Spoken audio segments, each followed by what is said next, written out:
Bonjour à tous. Alors ce soir on se retrouve pour un des plus grands classiques de la cuisine provençale. Donc on va faire une brandade de morue. Voilà, donc je vais vous expliquer la brandade que l'on appelle la brandade marseillaise. À la différence de la brandade nîmoise, c'est que la brandade marseillaise, on ne la fait qu'avec de la morue. La brandade de Nîmes, elle, on y trouve de la pomme de terre, de la patate. Pourquoi? En fait, il y a juste une question historique à ça et économique. C'est que la morue était pêchée aux environs du port de Marseille, on va dire. Donc le cabillaud à l'origine, parce que le cabillaud, donc passé en salaison, donc salé, devient de la morue par la suite. Et donc autour de Nîmes, ils en avaient, autour de Marseille, ils en avaient, pardon, excusez-moi, ils en avaient à profusion. Et donc, ils en faisaient donc de la morue. Il y en avait, ça coûtait pas cher, etc. Mais le trajet jusqu'à Nîmes coûtait cher. Et donc ensuite, il fallait rentabiliser ça. Donc à Nîmes, ils ont incorporé bien plus tard, lorsque la pomme de terre est arrivée donc des Amériques jusque sur nos contrées, en la brandade nîmoise. Mais la brandade originelle, donc c'est celle que l'on va faire ce soir, c'est la brandade marseillaise, c'est la brandade provençale. Donc pour cela, là, on est deux ce soir. Je vais en faire donc une petite brandade. Donc j'ai pris que 2 morceaux. Alors, ok, j'ai triché. J'ai pris de la morue déjà dessalée. Et quand je vais le dire, hein, je suis honnête. 3 petites gousses d'ail. Donc de l'aneth, du citron que je vais sortir tout à l'heure, de l'huile d'olive surtout, c'est la base de la brandade, et on aura besoin d'un petit peu de lait là. Voilà, donc là dans un premier temps, qu'est-ce que vous allez faire? On va mettre, donc là j'ai une casserole d'eau froide, donc on va y mettre les morceaux de morue directement dans l'eau froide, et on va la faire, donc on va la passer sur le feu, et on va la faire réchauffer, cuire, jusqu'à ce qu'il y ait une sorte d'écume à la surface. Je vous montrerai tout à l'heure. Donc là, dans un premier temps, ce que vous faites, vous mettez à feu doux les morceaux de morue dans la casserole, et pendant ce temps, vous allez hacher les gousses d'ail au couteau ou avec un hachoir, comme vous le sentez, ou avec un presse-ail, etc. Et on se retrouve tout de suite. Alors là, donc j'ai mis la morue donc à cuire, donc dans de l'eau simple, hein, basique. J'ai commencé à froid, volontairement. Et là, vous voyez qu'il commence à se former une sorte d'écume à la surface. Mais quand il y en aura un peu plus d'écume, je vous montrerai. Donc ça voudra dire que la cuisson est prête. Donc à ce moment-là, il sera temps de retirer les morceaux de morue de l'eau. On va les mettre à égoutter. Et pendant ce temps, donc on va faire revenir donc l'ail que j'ai déjà haché dans un petit fond d'huile. Et ensuite, on va pouvoir y rajouter petit à petit donc notre morue qu'on aura au préalable épluché, c'est-à-dire enlever la peau, ainsi que les arêtes, les morceaux d'os qu'il peut y avoir pour que ce soit bien, qu'on n'ait pas de mauvaise surprise en la mangeant. Voilà. Donc, vous pouvez donc dorénavant préparer un pilon, ou alors, si vous voulez tricher comme moi, vous préparez un mixeur plongeant, donc on va le commencer au pilon, on va le finir au mixeur plongeant, et ensuite ça nous fera notre brandade, et je vous montrerai comment on procède pour pouvoir faire ça, donc la brandade, petit à petit, à feu extrêmement doux, en rajoutant de l'huile petit à petit, jusqu'à ce que la brandade soit prête. Alors voilà, là on y est, donc vous voyez donc sur le dessus, il y a une sorte d'écume qui s'est formée donc à la surface. Ça veut dire qu'on va pouvoir arrêter la cuisson, sachant qu'en fait la cuisson, elle va réellement terminer dans la casserole sans eau qu'on va pilonner ensuite avec donc l'huile, l'ail que j'aurai écrasé au fond de la casserole, etc. Donc là, vous allez prendre cette morue là, vous allez la passer à la passoire, vous allez récupérer la même casserole, vous allez mettre l'ail que vous avez haché au fond de la casserole. Et puis on va le faire revenir avec un peu d'huile et on va le pilonner, histoire de bien l'écraser, que ça infuse bien. Et ensuite, pendant que ça fait ça, il va falloir faire un temps de pause pour éplucher donc la morue comme je vous ai expliqué, je vous montrerai. Et ensuite, donc on va pouvoir pilonner la morue avec avec l'ail et en rajoutant de l'huile petit à petit dedans. Donc là, ça y est. On est sur une étape qui suit. C'est-à-dire qu'en fait, regardez, j'ai mis donc l'ail que j'ai coupé finement avec un fond d'huile d'olive. Et là, maintenant, qu'est-ce que je vais faire? Je vais venir écraser l'ail dans la casserole pour réduire le plus de morceaux possible.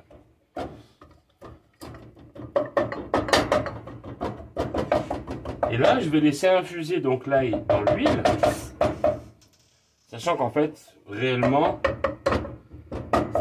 c'est quand même un peu utile, mais après, ça sert moyennement à quelque chose parce que je vais tout placer au mixeur plongeant. Donc, tout sera complètement haché dans l'huile et dans la morue.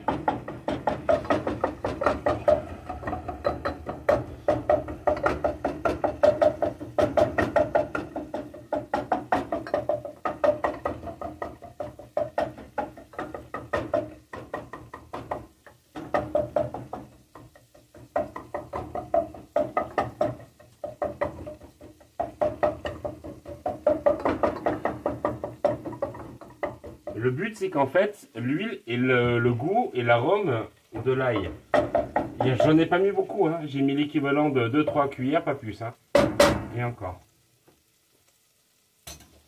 Donc ça, j'ai écrasé les plus gros morceaux. Je vais le laisser une petite minute. Ça me laisse le temps, vous allez voir, hop, de préparer ma morue. Donc je vais prendre les morceaux que j'ai cuits, donc les 2 morceaux. Et là, on va tout simplement enlever tout ce qui est peau, arête en général. Là, vous voyez, j'ai une nageoire. Et quand c'est cuit, ça s'enlève tout seul. Regardez, hop, il n'y a rien à faire. Donc si vous avez des petits doigts fragiles, vous pouvez prendre des gants. Voilà. Ça vous permet aussi, en fait, le fait de le faire en main nue, ça permet de voir, voilà, ce qui peut rester en arête. Donc vous l'émiettez, comme ça. Et d'enlever ce qui peut être dur et non comestible. Donc ça, vous le jetez, vous le donnez au chat, vous en faites ce que vous voulez. Mais on ne l'utilisera pas. Vous voyez, regardez, là, c'est pas une arête, c'est un os. Hein. Donc, on enlève un maximum.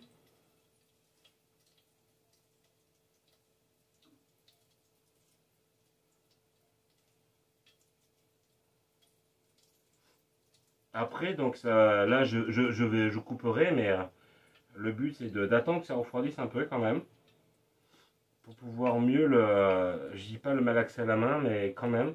Pour pouvoir vraiment voir là où il reste des arêtes ou pas, parce que il peut s'en cacher quelque part et on ne le sait pas. Vous voyez, regardez, hop, je viens de trouver un bloc complet. Et là, il y en a une qui dépasse. Donc c'est un travail, c'est un peu minutieux sur le moment, mais après vous verrez que ça ira tout seul. Donc là, sur ce, je vais vous laisser vous amuser à faire ça, à enlever donc le reste de peau et d'arête, à tripoter tout ça. Vous coupez l'ail là maintenant parce que ça va bientôt griller. Et donc il ne faut pas que ce soit grillé non plus, il faut qu'elle soit quand même un peu revenue mais sans plus. Et puis, donc là, on va s'amuser à chercher les petites arêtes. Et donc, je vous dis à tout de suite. Voilà, donc on se retrouve là, donc avec la morue qui a été complètement dépiotée. Et on met le feu le plus doux possible. Regardez, le plus bas que vous puissiez. Surtout pas le plus gros. Et on va commencer à pilonner pour mélanger donc la morue à l'ail. Alors moi, c'est vrai que j'ai fait une petite erreur, c'est que j'ai peut-être un peu trop laissé. C'est que le temps de vous donner les explications, j'avais laissé l'ail se griller, il a un peu grillé. Mais c'est pas grave. Ça sera mélangé à la morue. Donc là, le plus long, ça a été en fait de dépiéter complètement la morue. Et d'enlever tout ce qu'il pouvait y avoir d'arêtes. Alors je suis pas non plus un maître dans l'art d'enlever toutes les arêtes, mais en tripotant avec les doigts propres, bien sûr, bien entendu, on peut arriver à voir s'il reste des arêtes ou pas. Donc là, il n'y a plus que de la morue. Qu'est-ce que je vais faire maintenant? Je le laisse à feu extrêmement doux. J'y verse une pointe de lait, l'équivalent pour ce que j'ai mis, un demi-verre. Voilà, il faut la coloration. Un petit peu de jus de citron. Voilà, point trop en faut, parce que c'est quand même très fort, le jus de citron. Et une pointe d'aneth.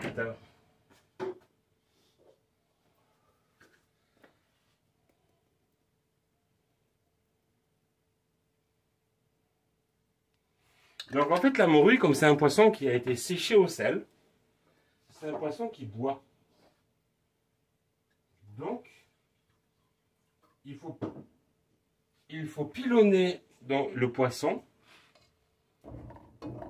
tant qu'il boit. Et là, j'ai un petit truc, c'est qu'en fait, moi, qu'est-ce que je fais?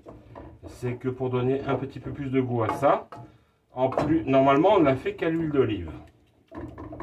Donc là, je pilonne.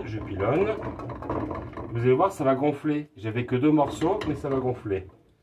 Donc je pilonne, je rajoute un morceau, un petit morceau, pardon, excusez-moi, une goutte, un demi-verre, hop, de vin blanc. Voilà. Ce qui va donner un petit peu de goût donc au poisson. Et le reste, on le finit à l'huile d'olive. Donc en pilonnant, on écrase les morceaux au départ. Voilà. Ce qui permet donc à la morue de boire tout le jus. C'est là où notre ustensile magique rentre en compte.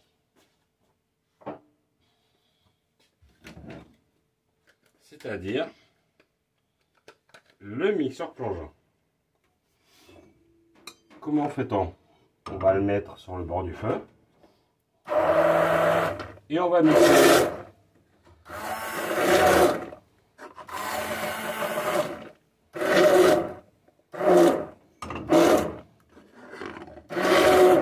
Pour casser les morceaux.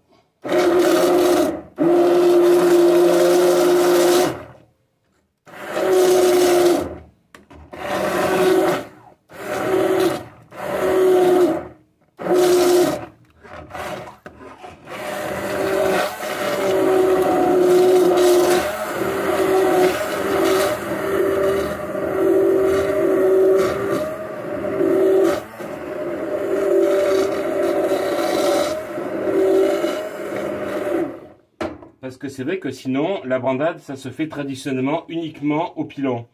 Mais on n'a plus la force de nos grands-mères d'antan. Autant utiliser donc ce qui nous a été offert, donc la technologie. Donc là, on va voir. Hop, on voit que déjà, c'est beaucoup plus pâteux. C'est-à-dire que rien qu'en passant le mixeur,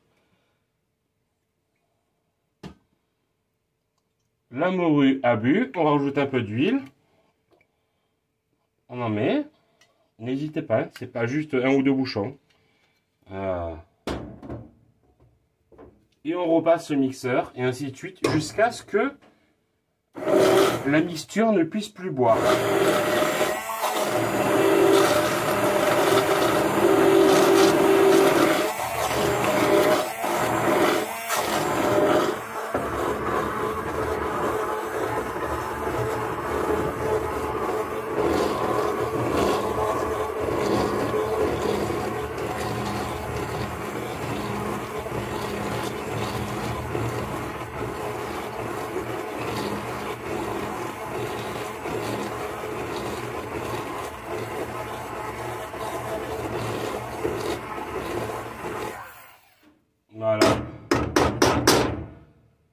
Donc là, qu'est-ce qu'on fait? Ben, on attend. Ça va absorber et on continue ainsi de suite avec l'huile d'olive, mixeur, huile d'olive, mixeur, jusqu'à ce qu'en fait, ben, la mixture n'en puisse plus. Alors voilà, donc on arrive à la fin donc, de cette brandade de morue.